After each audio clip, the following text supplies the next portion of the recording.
Je pense que pas autorisé. J'ai juste comme bien. Pas de vent, mais c'est ça, les affaires. Les femmes vont plus haut. Non, mais je pense que c'est mieux. Bon, ben, ta caméra. Une meilleure position. OK, c'est parti. Bonsoir tout le monde. Bienvenue à la séance ordinaire du 3 avril 2023. Comme vous pouvez constater, on a une grande absente. Madame la mairesse est absente ce soir, raison de santé. Donc, c'est moi qui prends la pôle, Gilles Prairie, conseiller siège numéro 1. On commence avec l'adoption de l'ordre du jour. Proposeur secondaire, M. Lucien. Catherine. Ensuite, point numéro 2, adoption du procès-verbal du 6 mars. Est-ce qu'on a... Il y avait juste l'histoire de M. Appy. Oui. Corrigé. OK. Le sujet de M. Appy qu'on avait discuté, mais qui n'apparaît pas au procès-verbal. D'accord, c'est noté. La lettre, ça va être ajouté. Ça va être ajouté. Proposeur secondaire. Oui, Josiane. D'accord. Adoption de la liste des comptes à payer. Est-ce que quelqu'un a quelque chose à apporter à l'effet ou des questions? C'est adopté. Qui propose? Bob? Stéphanie? Ensuite, suivi des infos de la mairesse. Je vais agir pour elle. Donc, l'ouverture du service de garde, tout ça est prévu pour le 11 avril prochain, ce qui est quand même une belle nouvelle, une très bonne nouvelle même. Et il y avait 12 places et tout est comblé. Donc, je pense que ça va faire plaisir à beaucoup de monde. Un beau bravo, Catherine. Catherine a travaillé fort aussi sur le dossier, donc merci, Catherine. Ensuite, deuxième point, qui est un point quand même assez chaud, on parle des chemins.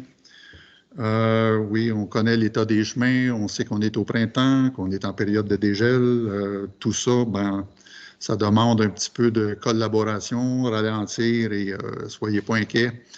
On travaille à ce que dès que possible, on puisse corriger la situation. Les niveleuses sont déjà réservées, possiblement pour la semaine prochaine, si la température le permet.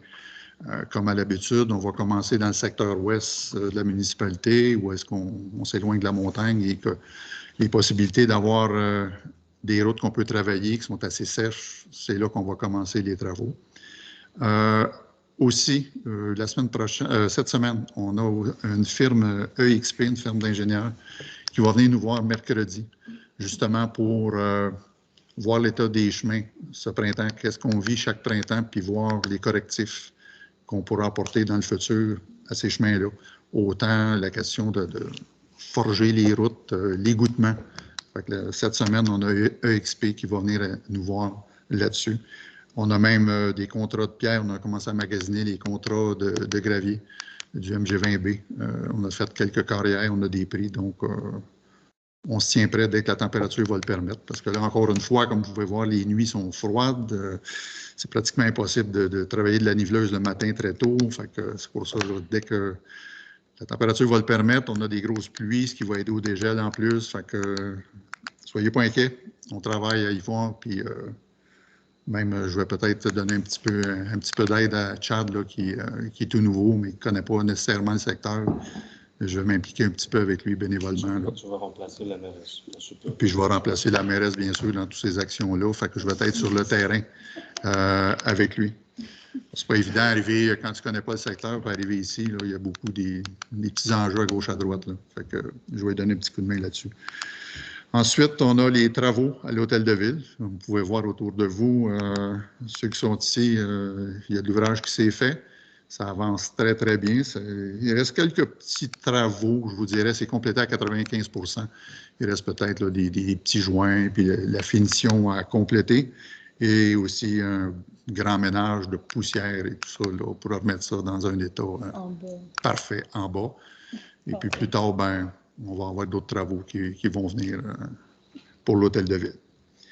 Le point numéro 5, on passe aux correspondances. Là-dessus, je vais passer la parole à Sergueï. Il est plus au courant que moi là, des deux points qui concernent le cimetière, en fin de compte. Les deux points qui étaient retenus, surtout pour la correspondance, c'est la lettre de la Société d'histoire et de patrimoine Fredericksburg qui demande le conseil municipal de s'engager dans le programme de commémoration pour voir comment est-ce qu'on peut remédier à l'entrée du cimetière Saint-François d'Assise, voir comment est-ce que la subvention peut nous aider.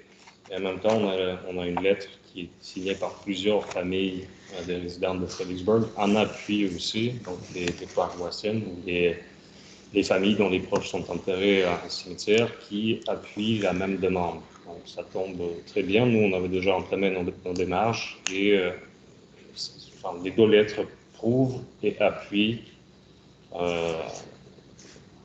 ce projet-là. En fait. Ça va nous aider beaucoup d'aller plus vite et de trouver une bonne solution pour tout le monde. Ça va pour ces correspondances. D'accord. On passe au point 6, Marie-Claude. Je te cède la parole pour les 6 prochains points. On va adopter chaque point un à un. Ça te va? Oui. Alors, bonsoir. Comme Bob était parti dans les Europes pendant la séance du CCU, comme on disait, alors je le remplace donc cette semaine. Donc, point 6, une demande pour un PIA au 91 rue principale. Monsieur Pierre Boivin qui veut rénover la maison qui est sur le bord de la rivière, qui a déjà été inondée. Alors, on a fait des recherches, on a consulté des gens là-dessus, et puis tout correspond avec ce qu'il a le droit de faire. On avait demandé des précisions pour la galerie qui voulait ajouter. Tout est conforme, les matériaux s'harmonisent avec, et le style de la galerie s'harmonise avec le bâtiment. Alors, il est proposé par le CCU d'accepter la demande. Bon. Proposer un secondaire pour ce point. Stéphanie?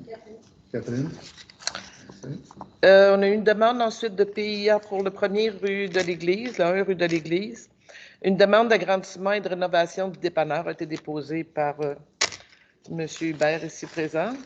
Alors, les plans s'harmonisent avec le bâtiment existant et le milieu urbain environnant, considérant aussi qu'il va peinturer le cannexel en avant de couleur blanche pour harmoniser le tout. Les plans tels que proposés proposent des matériaux de qualité qui s'intègrent au bâtiment des voisins et à ceux du village. La toiture existante qui est verte va être peinte en gris en lien avec les nouvelles toitures qui vont être grises. Donc, l'uniformité de la couleur du toit. Le CCU avait émis quelques recommandations comme de faire le revêtement extérieur de la nouvelle construction de l'agrandissement en bois plutôt qu'en cannexel, mais c'est à la discrétion de la personne qui va construire. C'est pas exigeable. Les toits de la marquise et au-dessus des pompes en tôle blanche. Le cannexel extérieur qui va être peint en blanc, la toiture verte, c'est ça. Puis l'éclairage proposé ne crée pas de pollution lumineuse. Alors, on suggère d'accepter la proposition comme ça, là, de toute façon. D'accord. Une proposition secondaire? Est-ce qu'il y a quelqu'un qui a un argument? Je voulais proposer en enlevant les mots qui sont exigés. Oui.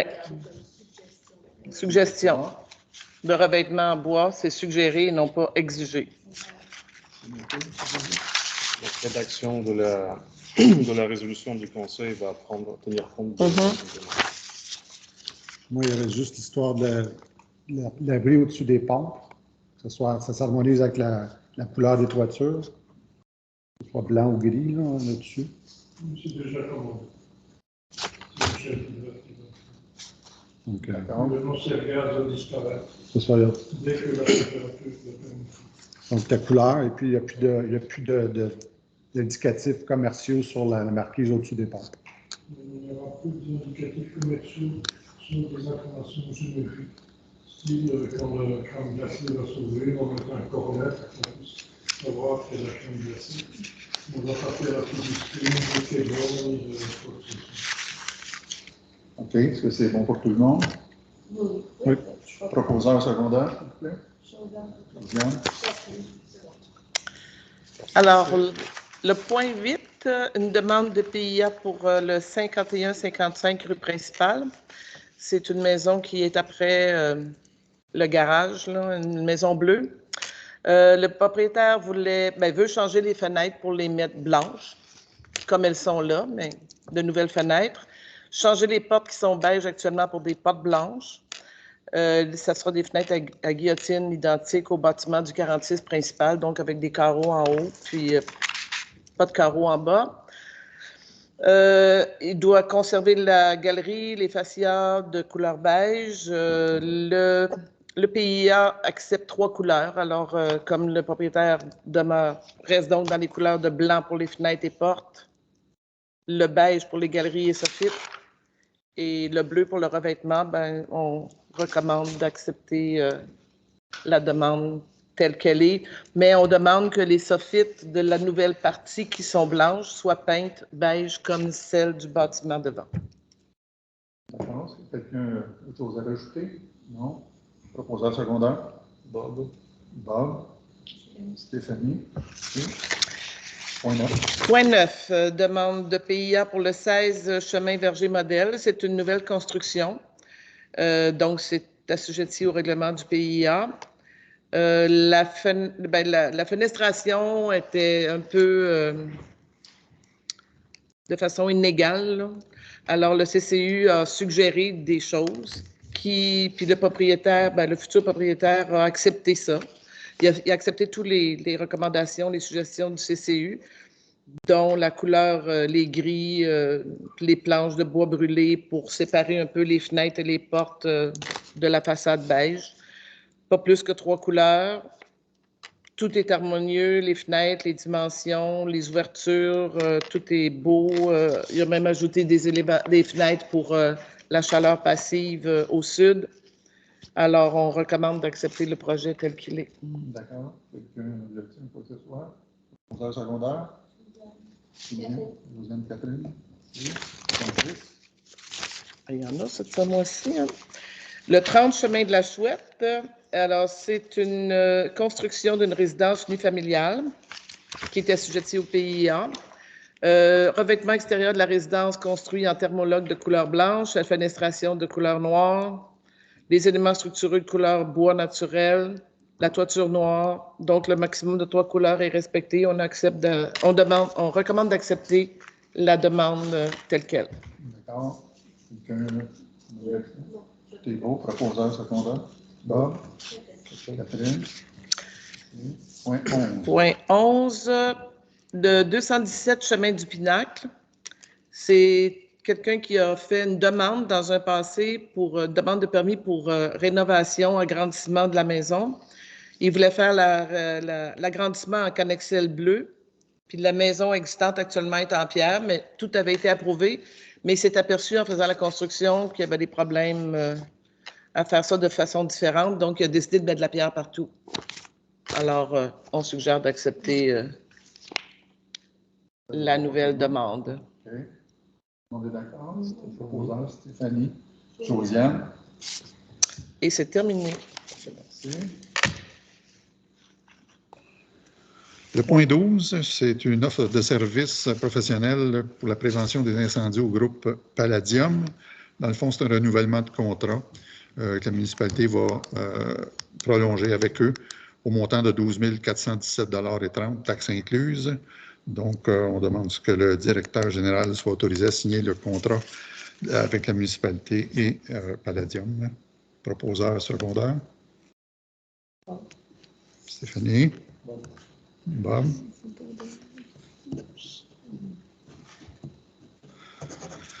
Point 13, l'offre de service professionnel architecture, restauration, toiture, hôtel de ville à M. Stéphane Barcelot. C'est une offre de service, dans le fond, pour la toiture de l'hôtel de ville qui devrait être en acier, si je ne me trompe, c'est bien ça? Si on restaure. Oui, si on restaure et qu'on a les subventions et les argents prévus pour ça. D'ailleurs, j'en profite de la présence de Suzanne pour demander à mandater quasiment Société d'Histoire de nous revenir avec une petite note comme quoi initialement c'était en tôle. Ah oui, c'est vrai. Ouais. Comme je vous ai demandé les photos et pour que ça soit. J'ai déjà fait un message à mon livre qui était supposé faire des recherches. ça va dire incessamment. Merci. Qui propose? Qui propose et qui seconde? Josiane, Marie-Claude. Un autre offre de service, M. Stéphane Barcelot, l'architecte, pour la restauration de la façade de l'Hôtel de Ville. Le mandat est de 10 376,49 $ pour la rédaction de plans et devis, toujours en lien avec notre obtention de subventions, si possible. Donc, le directeur général soit en mesure de signer les documents relatifs à la présente. Proposeur, Bob. Marie-Claude. Point 15, émission d'un chèque en faveur de Atmosphère Piste à vagues. Si je me souviens bien, c'est un contrat qu'on a donné l'an passé pour l'achat de ce pump track, communément appelé, au montant de 79 494,27 $. Donc, on propose, il y a un restant de... Oui. L'installation est parfaite. Ce qui était prévu dans le contrat qu'on a signé, qui est subventionné à 67 000, je pense, si je ne me trompe pas, là. On paye 80% du projet à la réception de la piste à vagues et le restant, une fois que l'installation a eu lieu, c'est au début de la saison, on a le service d'installation qui est inclus et le contrat de 5 ans d'entretien annuel. Les 5 ans à venir, ils vont venir au début de la saison pour la réajuster. Parce que 79, c'est le contrat total. Non, 100 000, mais autour de 100 000. Pour l'instant, il est livré, mais il reste à être installé. C'est ça? OK. C'est ce qu'on voit sur le parking, d'ailleurs, pour le Badiou. D'accord. Est-ce qu'on a une date? Ben, c'est prévu pour mois de mai. OK. C'est vraiment, une fois la neige est partie, on ne sait pas si ça va être inondé ou non, donc on va voir ce que ça donne. OK, donc l'installation en début de saison. Oui, le plus tôt possible, en fait. D'accord. Et on va essayer de le lier avec nos travaux, là, avec le futur chantier aussi, donc il y a ça à discuter aussi après. D'autres questions?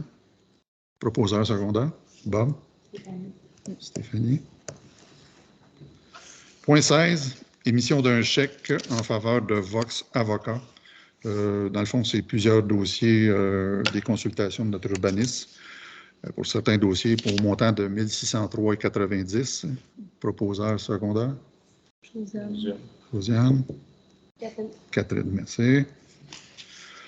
Ensuite, émission d'un chèque en faveur de M. Alain Saladius, ingénieur, pour le mandat d'accompagnement de la municipalité dans nos dossiers d'usine d'eau potable et d'eau usée.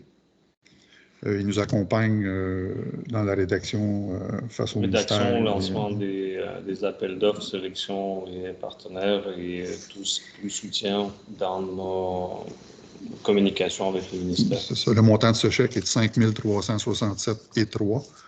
Donc, est-ce que j'ai un proposeur secondaire? Bob? Stéphanie, merci. Émission d'un chèque en faveur de construction et gestion Lachance, travaux de réaménagement, hôtel de ville. Sur ce point, le montant est de 38 336,01 $. Je vais céder la parole à Sergueï pour les détails là, qui sont un petit peu... Il y a juste, comme on a discuté lors du caucus, il y a des modalités de paiement que l'entrepreneur doit respecter. Il va nous envoyer les quittances comme quoi les sous-traitants ont été payés. Donc, tout ce qui est climatisation, chauffage et électricité, et à condition que nous avons les quittances, nous allons émettre le reste du paiement. Et tout ça, on a encore un retenu de 10% pour valider avec l'architecte. Tout ça avec les modalités de paiement, là, oui, ça, je vais sont à respecter. C'est comme on a discuté lors de la caucus, en fait. Je ne l'ai juste pas indiqué pas le temps d'indiquer dans la résolution, dans le texte de la résolution, mais je vais ajouter ces points-là. D'accord, merci. Proposeur secondaire? Marie-Claude, Bob? On avait une subvention de 100 000 $. Ça, c'est un... Exactement. En date, on est peut-être 130 000, c'est à peu près ça ce qu'on envisage. OK. Point 19, signature d'entente Camp Caragona pour le camp d'été 2023. Que le Conseil autorise le directeur général et la mairesse à signer l'entente 2023. Est-ce que j'ai un proposeur secondaire pour l'entente? Josiane. Stéphanie. Point 20. adoption du règlement concernant la démolition d'un immeuble. Est-ce que tu pourrais donner des petits détails là-dessus, Sergei? C'est une réglementation provinciale qui entre en vigueur à travers tout le Québec et nous, on ne fait que se mettre en conformité. Il y a eu une consultation publique qui a été tenue à 18 h, si je ne me trompe pas, et le deuxième règlement, c'était 18 h 30. Si on avait réservé juste une demi-heure pour la consultation, c'est tout simplement parce qu'en fait, on a juste à se mettre en conformité. Il n'y a pas des choses qu'on peut changer. On peut juste durcir si on veut, mais ce n'était pas l'intention du Conseil. Il y avait, si je ne me trompe pas, une personne, mais on était ouvert. Donc, les membres de CCU étaient également ouverts. Donc, on se met en conformité, c'est pour ça que c'est une petite résolution. D'accord, merci. Donc, un proposeur secondaire, point numéro 20. Josiane. Marie-Claude. Point 21, adoption du règlement 149-03-2023 concernant la citation à titre d'immeuble patrimonial de la Bishop Stewart Memorial Church of the Holy Trinity. Donc, ce règlement, si je ne me trompe pas, ça sert à protéger un peu notre bâtiment dans le futur. On était, encore une fois, attentifs aux demandes de la Société d'histoire du patrimoine de Fredericksburg, d'une part. D'autre part, on constate que sur le marché de subventions, si nous-mêmes, on cite nos bâtiments qui ont un caractère patrimonial historique, ça nous donne plus de points pour obtenir des admissions dans ces programmes-là. Pour rassurer tout le monde, le règlement est fait en fonction de futurs projets de transformation de l'Église. Donc, on tient à respecter le cadre patrimonial du rez-de-chaussée et de l'extérieur, tout en améliorant l'utilisation du sous-sol, en fait, pour que ça devienne vraiment un bâtiment à utilité publique le plus adaptable possible à tout ce qu'on va en faire. Donc, Christophe a travaillé fort là-dessus. Et ce règlement était également commenté par la Société d'histoire et par les architectes qui ont travaillé sur le projet de transformation. Donc, c'est tout est bon, en fait, à ce niveau-là. Et donc, ça va protéger également le bâtiment des coups de tête des futurs conseils qui voudront en faire un... Okay. Ça protège le bâtiment dans le futur. C'est l'intérieur. OK. On va commencer, nous, par corriger le texte, parce qu'on dit la démolition. Oui, c'est ça, j'allais dire. Oui, c'est ça. J'avais vu ce mot-là. Là. Yeah. On parle de la conservation, non de la démolition de l'immeuble. Donc, vous allez apporter le correctif. Ah oui, c'est vrai. J'ai changé le numéro de règlement. Ou mettre un autre numéro de règlement. C'est juste le règlement approprié. Excusez-moi. Donc, le correctif est apporté. Oui. Un proposeur secondaire pour ce règlement, l'adoption, s'il vous plaît. Josiane Marie-Claude. Participation au programme de commémoration. C'est en lien avec le cimetière Saint-François. Donc, le Conseil autorise le directeur général à entamer les démarches afin de participer au programme de commémoration 2023. As-tu des détails, des précisions? Ça tombait mais vraiment merveille qu'on a reçu des lettres d'appui de la Société d'histoire et des lettres d'appui des résidents. C'est un programme qui était fermé jusqu'à la semaine dernière et on a manqué un peu de temps l'année dernière pour y participer. On a une chance d'avoir Adela Roulbou qui est enterrée là-bas et donc on veut en profiter pour faire une demande de subvention pour pouvoir, côté municipal, embellir les lieux et voir comment est-ce qu'on peut les rendre plus accessibles au grand public. Essayer de perdurer ça et de le faire d'une manière... C'est un programme provincial. Provincial, oui. C'est provincial, ouais. D'accord. Donc, proposeur secondaire pour le point numéro 22. Stéphanie Catherine. Point numéro 23, PG Solutions Migration. Dans le fond, c'est une mise à jour, une mise à niveau de notre logiciel municipal. C'est un petit peu comme Windows. Il n'a pas de choix, ils le mettent à jour et on a juste à se soumettre, mais je dois signer un document comme quoi on accepte donc, la mise à jour et programmer les formations. OK. Donc, la résolution, c'est pour te permettre de signer ce document. Ouais. Un proposeur secondaire. Catherine. Merci. Point 24, c'est une lettre d'appui à Brimbalante, une lettre qui doit être signée par le Comme DG. Brimbalante va faire une demande de subvention, on l'a rencontré au caucus. Tout le monde est au courant de la demande, donc je vais tout simplement envoyer une lettre d'appui avec la résolution du conseil municipal pour qu'elle puisse D'accord. avoir plus de chances disons, pour obtenir la subvention. OK. Merci. Proposeur secondaire. Josiane. Josiane. Catherine. Catherine. Dépôt de la liste des permis du mois de mars. Ça va, il n'y a pas de questions, tout est... Est-ce qu'on propose pour une... Non, c'est juste un point comme ça. Ensuite, point 26, des nouvelles des comités consultatifs. Je commence avec Stéphanie pour le comité société.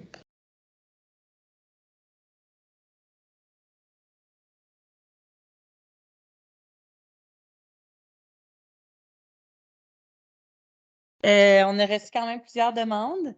Il y a des demandes un peu farfelues qu'on doit trier, mais il y a des vraies demandes aussi.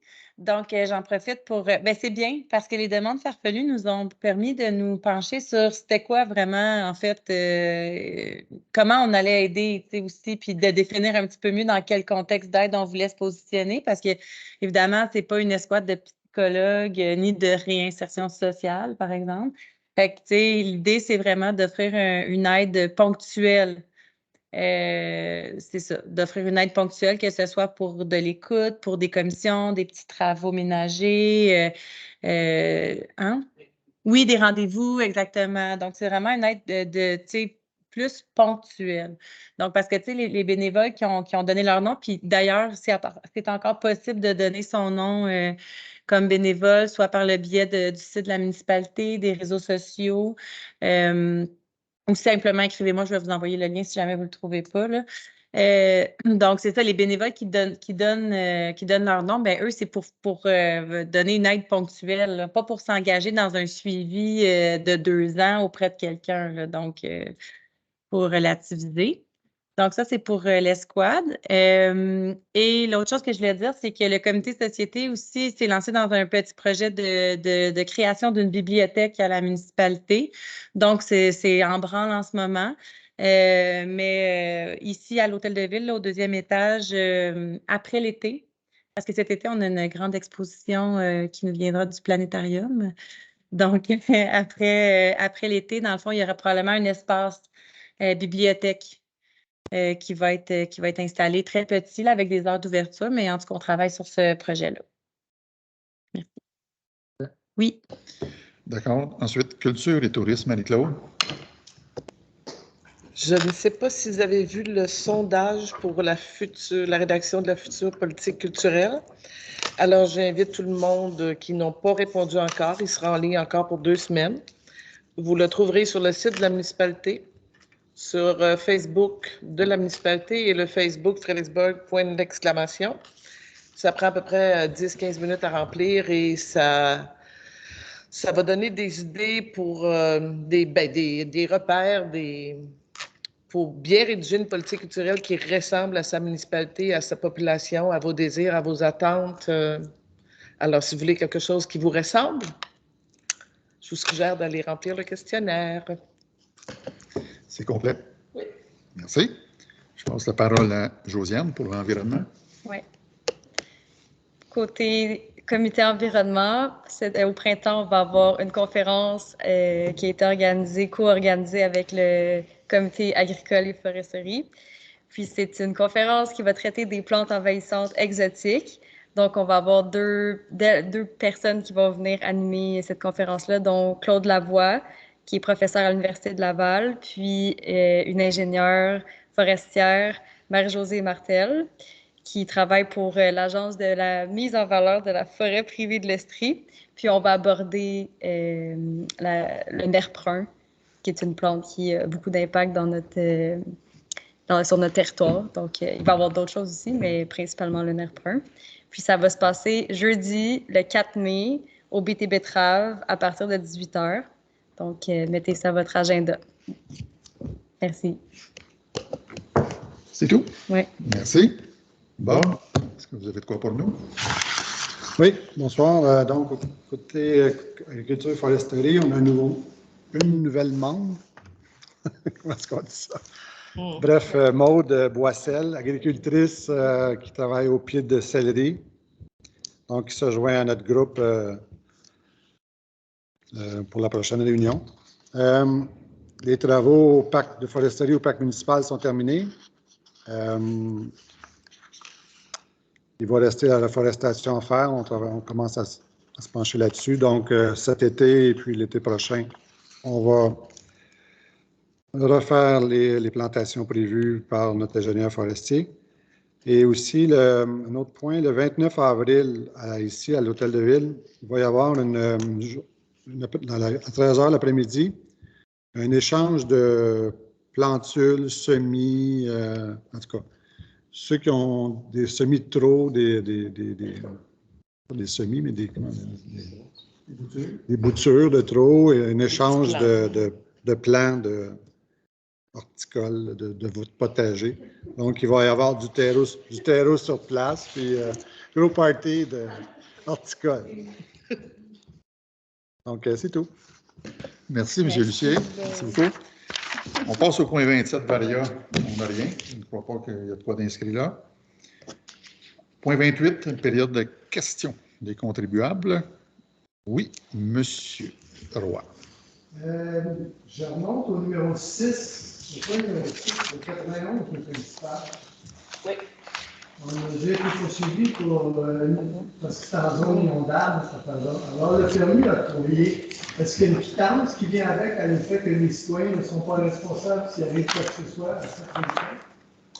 En fait, avec les nouveaux règlements du Québec là, sur les zones inondables, on a fait des recherches et on s'est informé. C'est pour ça qu'on a consulté des avocats, entre autres. Et puis, c'est le point 16, oui. Justement. Et puis, oui, c'est ça, le chèque qu'on doit mettre aux avocats là, pour l'urbanisme, c'était en vue de consultation à ce sujet-là. Et tout est conforme.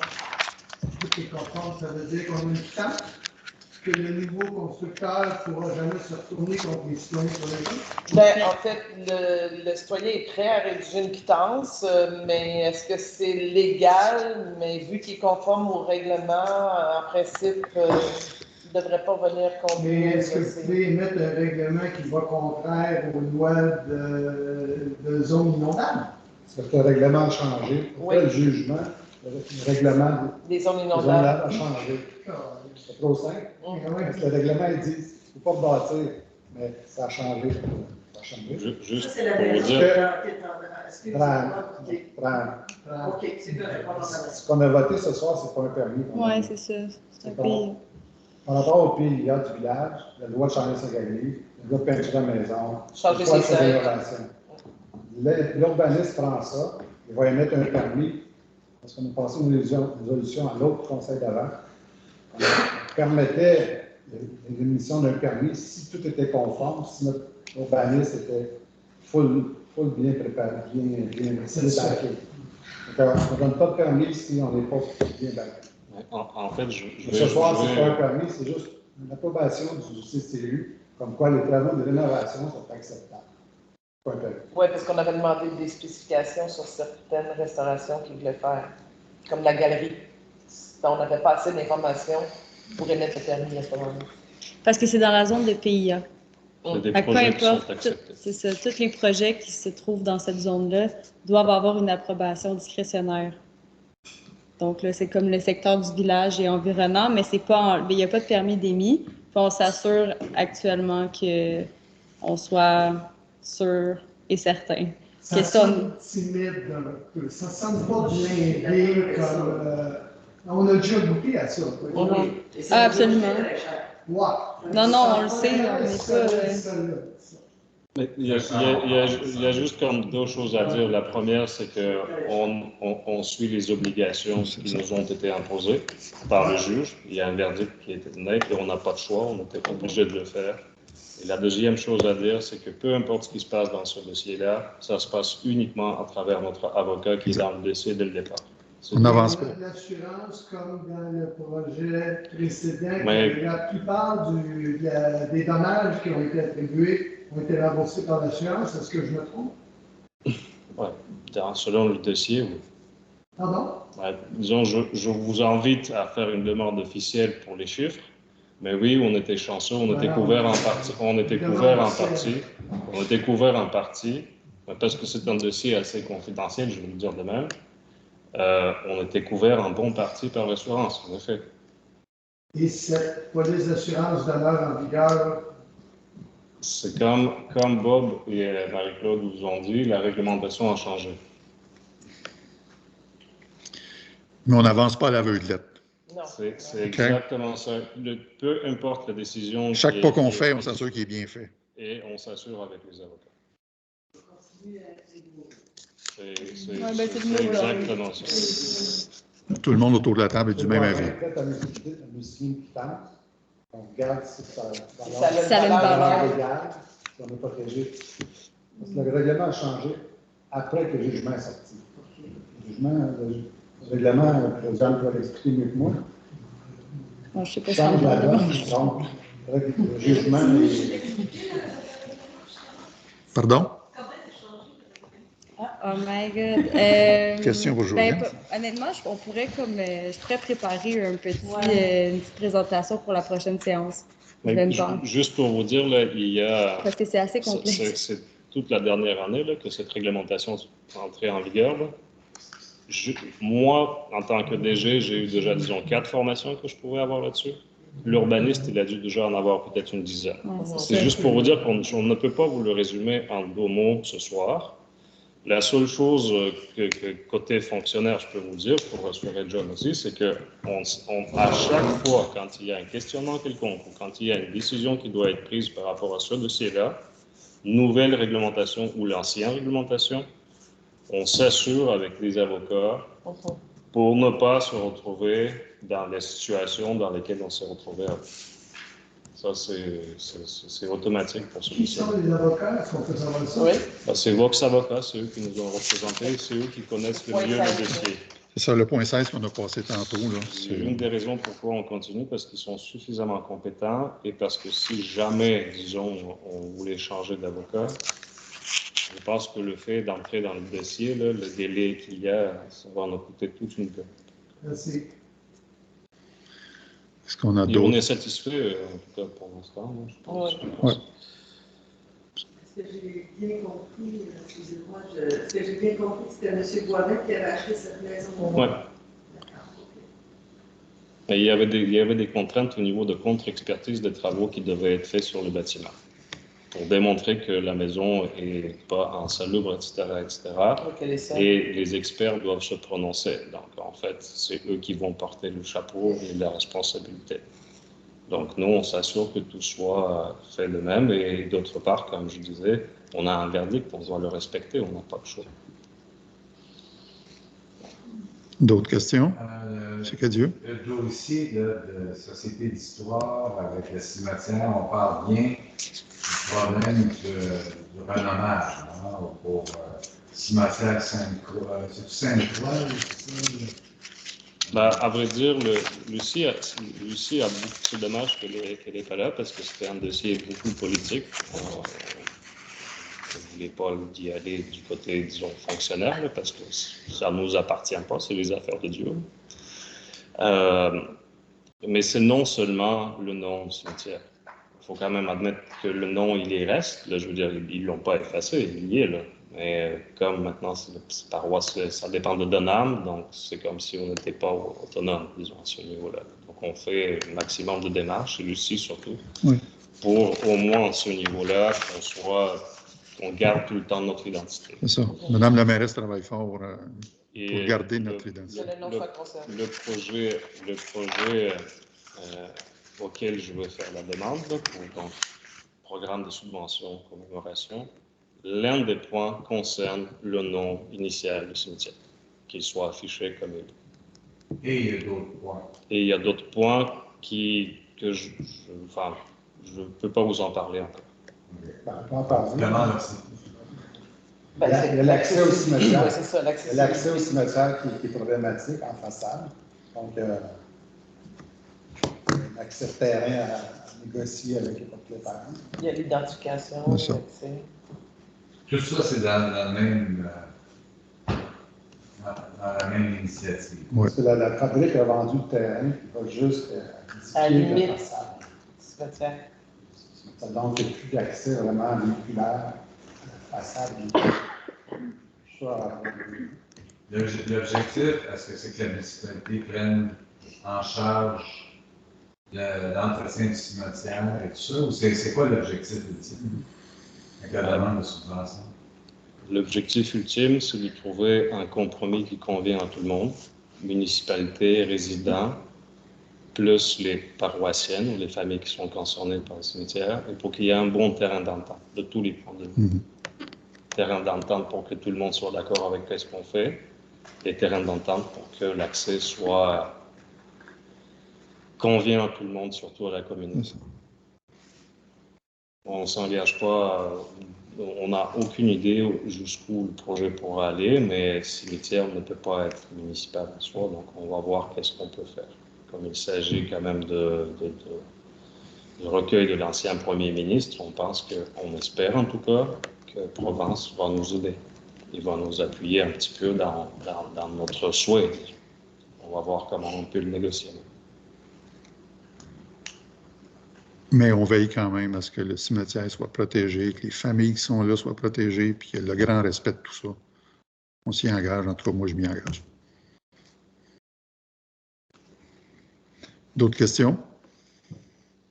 M. Valk? Je n'ai pas une question, mais plusieurs citoyens qui parlent au dépanneur aimeraient bien que la municipalité légifère ou réglemente les Airbnb. Des gens qui cherchent des logements, et puis des gens qui louent leur logement à grand prix. On veut bien que la municipalité réglemente ça. On en prend note. Oui, je vois que les membres de CCI prennent note. Par exemple, on peut louer son propre domicile quand on part en vacances pour un mois, 2 mois. On ne peut pas avoir une maison secondaire que l'on loue au tarif Airbnb. OK. Actuellement, il n'y en a pas beaucoup. On ne constate pas beaucoup de demandes. Il y en a beaucoup. À travers Christophe, je ne le vois pas. Il y a qu'à consulter le site Airbnb. Sur Pinac, je pense qu'il y en a. Ça, je pense que c'est nouveau. Hein. 10-15. Maintenant, ce sont les municipalités qui doivent chacune réglementer leur territoire. Ouais. On a déjà eu un inspecteur, moi j'ai déjà croisé un inspecteur qui, justement, sur le chemin Pinac, avait été faire des visites impromptues, puis voir ce qui se passait là. Sans doute qu'ils sont encore en fonction, ces gens-là. Là. Mais c'est un bon point. D'autres questions? On n'a pas d'autres questions, donc on peut lever l'Assemblée. Ah, j'ai un petit point que je voulais souligner. Les chiens errants. Il ne faudrait pas oublier que c'est la responsabilité du propriétaire du chien. On a des plaintes là, de chiens qui se promènent. J'ai déjà eu des dossiers à régler avec ça. Le chien doit être en laisse, que ce soit au parc municipal, sur tous les terrains municipaux ou dans le village. Le chien doit être en laisse partout, sauf peut-être sur votre terrain privé, si vous en avez le contrôle de votre chien. Sinon, si le chien disparaît parce qu'on envoie l'escouade canine ramasser le chien, bien, vous n'allez pas vous plaindre, vous le savez, je vous le dis. Les chiens, c'est votre responsabilité, votre chien chez vous. Est-ce que le message est clair? Je l'espère. Donc, je propose la levée de l'Assemblée. Proposeur? J'avais pas beau seconde. Josiane et Bob. Merci beaucoup. Merci. Bonsoir à tous. Bravo, Gilles.